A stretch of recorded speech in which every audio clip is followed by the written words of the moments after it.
Assalamualaikum warahmatullahi wabarakatuh. Perkenalkan, nama aku Femi Jasmanila, NIM 2101601, Prodi Pendidikan Bahasa dan Sastra Indonesia dan Daerah, Universitas Negeri Padang. Oke teman-teman, di video kali ini aku akan menjelaskan atau membahas materi mengenai Project Based Learning pada mata kuliah Teori Pembelajaran Bahasa Indonesia dengan dosen pengampu Ibu Yulianti Rashid SPD MPD. Oke teman-teman semua, langsung saja pada materi kita hari ini. Selamat menyaksikan. Project Based Learning. Adapun pengertian Project Based Learning atau kita singkat dengan PJBL menurut para ahli. Yang pertama, menurut Fathur Rahman pada tahun 2016 pada buku halamannya nomor 119, ia mengatakan bahwa PJBL adalah model pembelajaran yang menggunakan proyek atau kegiatan sebagai sarana pembelajaran untuk mencapai kompetisi sikap, pengetahuan, dan keterampilan. Yang kedua, menurut Saifuddin mengatakan bahwa PJBL merupakan metode belajar yang menggunakan masalah sebagai langkah awal dalam mengumpulkan dan mengintegrasikan pengetahuan baru berdasarkan pengalamannya dalam beraktivitas secara nyata. Dengan demikian, bukan proyeknya yang menjadi inti dari pokok permasalahan pembelajaran, melainkan pemecahan masalah dan mengimplementasikan pengetahuan baru yang dialami dari aktivitas proyek. PJBL menekankan pada berbagai masalah-masalah konseptual yang akan dialami oleh peserta didik secara langsung dari proyek atau kegiatan yang mereka lakukan. Sementara itu, menurut Isriani dan Puspitasari, mereka mengatakan bahwa PJBL merupakan model pembelajaran yang memberikan kesempatan pada guru untuk mengelola pembelajaran di kelas dengan melibatkan kerja proyek. Pendapat ini secara implisit menyatakan bahwa PJBL merupakan model pembelajaran yang berpusat pada peserta didik yang menetapkan guru sebagai fasilitator.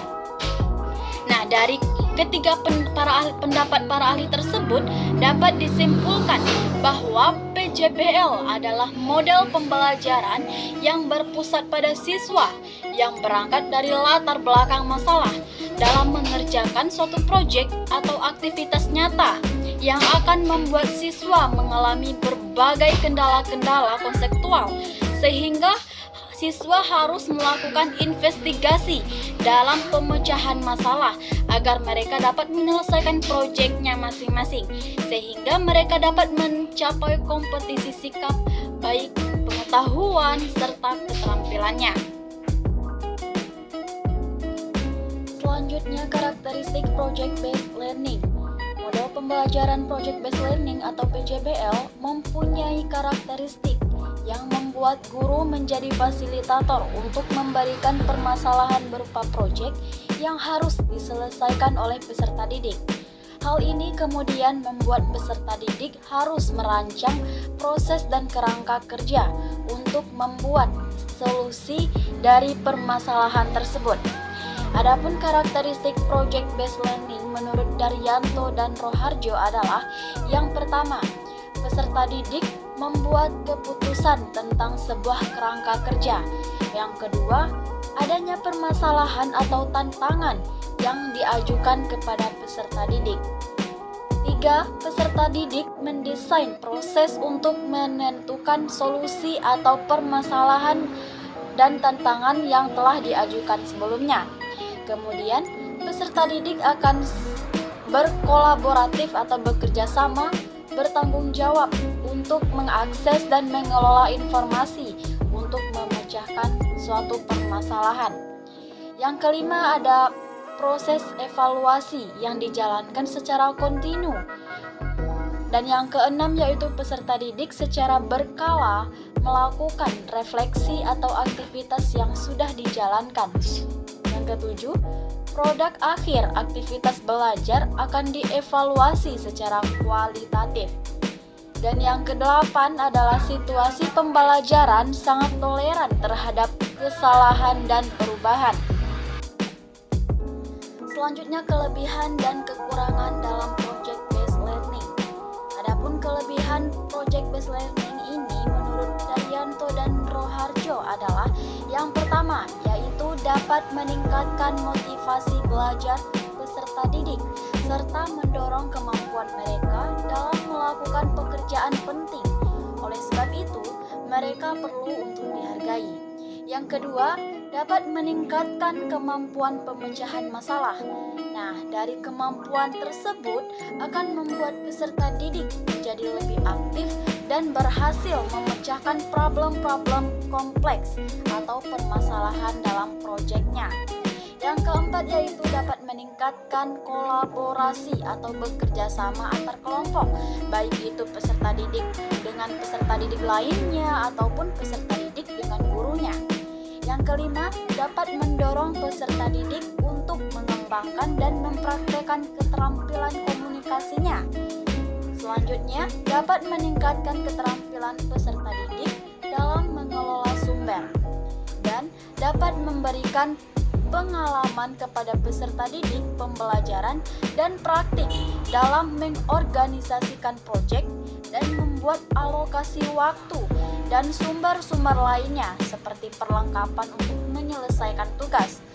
Dan yang kedelapan yaitu menyediakan pengalaman belajar yang melibatkan peserta didik secara kompleks dan dirancang untuk berkembang sesuai dengan dunia nyata.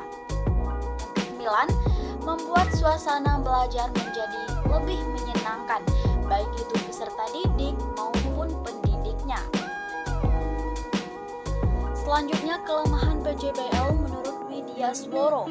Yang pertama, yaitu pembelajaran berbasis proyek memerlukan banyak waktu untuk menyelesaikan permasalahan yang kompleks.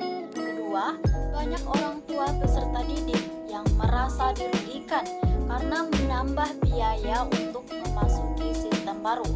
Ketiga, banyak instruktur merasa nyaman dengan kelas tradisional, di mana instruktur yang memegang peran utama di kelas. Ini merupakan tradisi yang sulit, terutama bagi instruktur yang kurang atau tidak mengetahui atau menguasai teknologi. Keempat, banyaknya peralatan yang harus disediakan. Oleh karena itu, disarankan untuk menggunakan tim teaching atau tim dalam pengajaran. Kelima, peserta didik memiliki kelemahan dalam percobaan dan pengumpulan informasi. Keenam, ada kemungkinan peserta didik yang kurang aktif dalam kerja kelompok. Dan apabila topik yang diberikan pada masing-masing kelompok itu berbeda, maka akan dikhawatirkan bagi peserta didik yang tidak dapat memahami topik secara keseluruhan. Nah, dari kelemahan tersebut dapat diatasi dengan beberapa langkah. Yang pertama, yaitu memfasilitasi peserta didik dalam menghadapi masalah. Kedua, membatasi waktu peserta didik dalam menyelesaikan proyek. Selanjutnya akan minimalisir biaya dan menyediakan peralatan sederhana yang terdapat di lingkungan sekitar. Kelima, memilih lokasi penelitian yang sudah dijangkau dan menciptakan suasana belajar yang menyenangkan sehingga guru dan peserta didik merasa nyaman dalam proses pembelajaran. Selanjutnya, sintaksis project-based learning. Artinya, sintaksis PJBL adalah pedoman dasar dalam menentukan langkah-langkah pelaksanaan model pembelajaran. PJBL menurut Mulyasa pada tahun 2014 pada halaman bukunya nomor 145 adalah yang pertama, menyiapkan pertanyaan atau penugasan proyek. Tahap ini sebagai langkah awal agar peserta didik mengamati lebih dalam terhadap pertanyaan yang muncul dari fenomena yang ada. Kedua, mendesain perencanaan proyek. Sebagai langkah nyata, menjawab pertanyaan yang ada disusun suatu perencanaan proyek bisa melalui percobaan. Ketiga, menyusun jadwal sebagai langkah nyata dalam sebuah proyek. Penjadwalan sangat penting agar proyek yang dikerjakan sesuai dengan waktu yang tersedia dan sesuai dengan target. Yang keempat yaitu memonitor kegiatan dan perkembangan pengembangan proyek. Peserta didik mengevaluasi proyek yang sedang dikerjakan. Adapun langkah-langkah dalam proyek based learning menurut Widiarsono adalah yang pertama, yaitu penentuan pertanyaan mendasar. Pembelajaran dimulai dengan pertanyaan esensial, yaitu pertanyaan yang dapat memberi penugasan kepada peserta didik dalam melakukan suatu aktivitas. Topik penugasan sesuai dengan dunia nyata yang relevan untuk peserta didik dan dimulai dengan sebuah investigasi mendalam. Kedua, mendesain perencanaan proyek. Perencanaan dilakukan secara kolaboratif atau bekerja sama, baik antara guru dengan peserta didik. Dengan demikian, peserta didik akan diharapkan merasa memiliki atas proyek tersebut. Perencanaan berisi tentang aturan main, pemilihan aktivitas yang dapat mendukung dalam menjawab pertanyaan esensial, dengan cara mengintegrasikan berbagai subjek yang mungkin, serta mengetahui alat dan bahan yang dapat diakses untuk membantu penyelesaian proyek. Ketiga, yaitu menyusun jadwal. Guru dan peserta didik secara kolaboratif atau bekerja sama dalam menyusun jadwal aktivitas dalam menyelesaikan proyek. Aktivitas pada tahap ini antara lain, yang pertama yaitu membuat timeline atau alokasi waktu untuk menyelesaikan proyek. Kedua, membuat deadline atau batas waktu akhir dalam penyelesaian proyeknya. Ketiga, membawa peserta didik agar merencanakan cara yang baru. Dan yang keempat, membimbing peserta didik ketika mereka membuat cara yang tidak berhubungan dengan proyek. Dan meminta peserta didik untuk membuat penjelasan atau alasan tentang pemilihan proyek tersebut.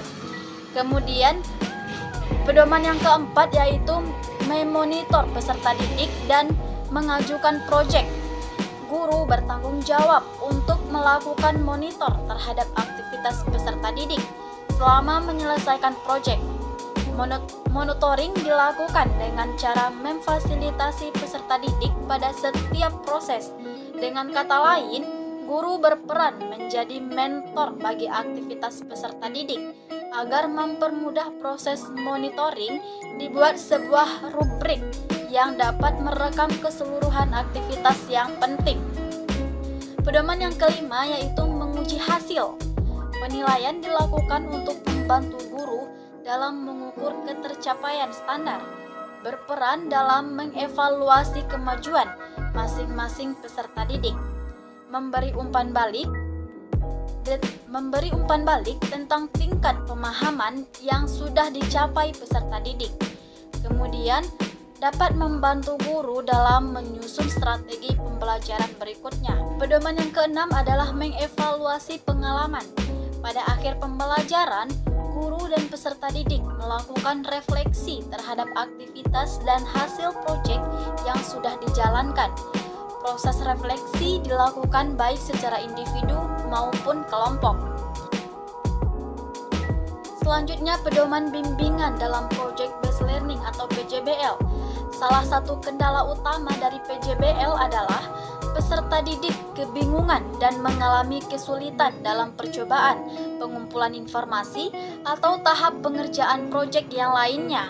Oleh karena itu, bimbingan guru adalah kunci utama untuk menghadapinya. Berbagai strategi pengelolaan evaluasi dan pembimbingan juga diperlukan untuk memastikan pembelajaran berbasis proyek dapat berjalan seperti seharusnya.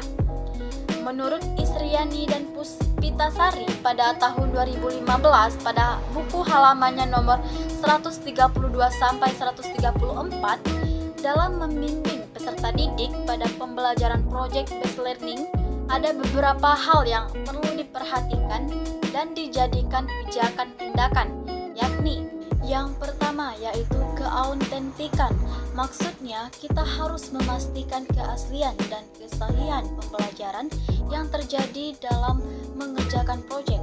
Hal ini dapat dilakukan dengan beberapa strategi.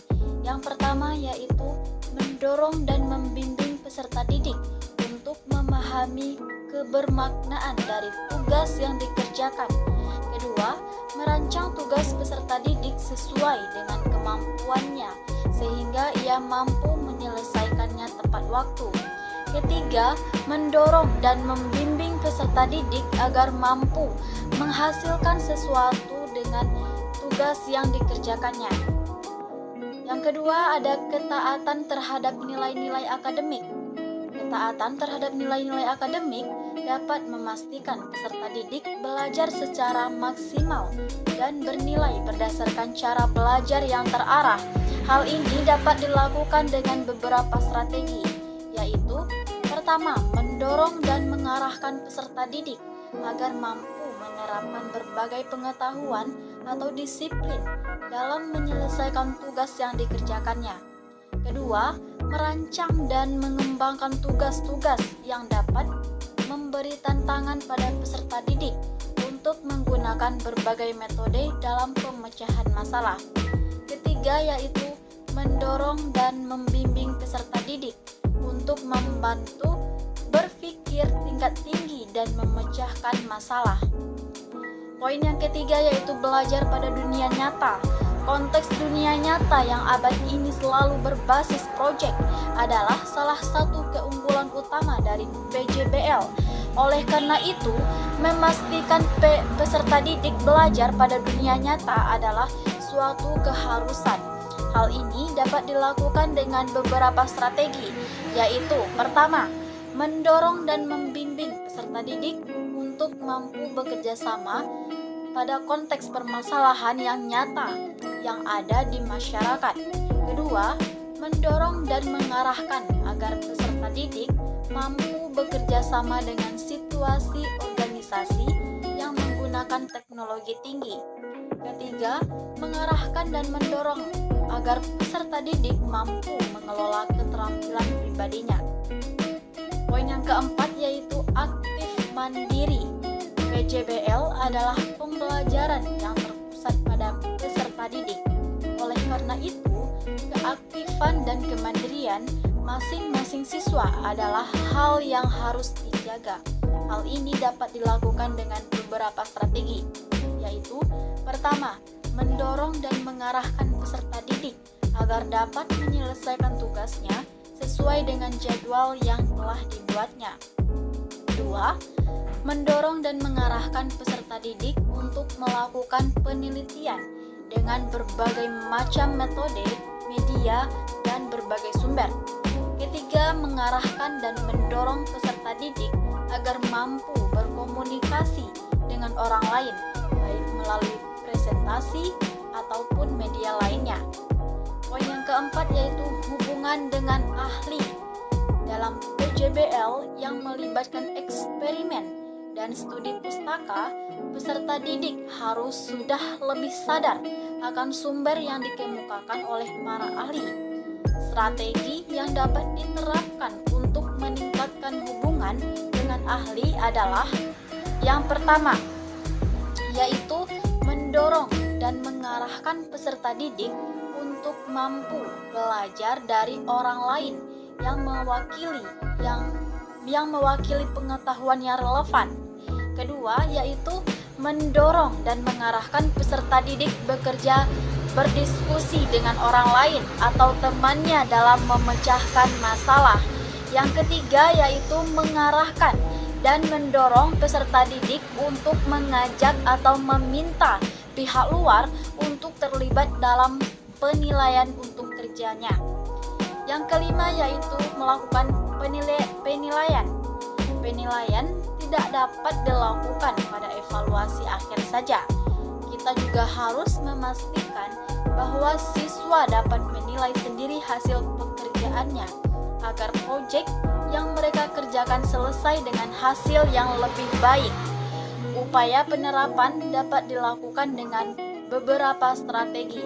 Yang pertama, yaitu mendorong dan mengarahkan peserta didik agar mampu melakukan evaluasi diri terhadap kinerjanya dan mengerjakan tugasnya. Kedua, yaitu mengarahkan dan mendorong peserta didik untuk mengajak pihak luar terlibat mengembangkan standar kerja terkait tugasnya. Ketiga, mendorong dan mengarahkan peserta didik untuk menilai unjuk kerjanya. Sekian video aku hari ini. Terima kasih buat teman-teman yang udah nonton ya. Jangan lupa like, komen, dan subscribe. Oke teman-teman, sampai jumpa lagi di video selanjutnya. Dadah.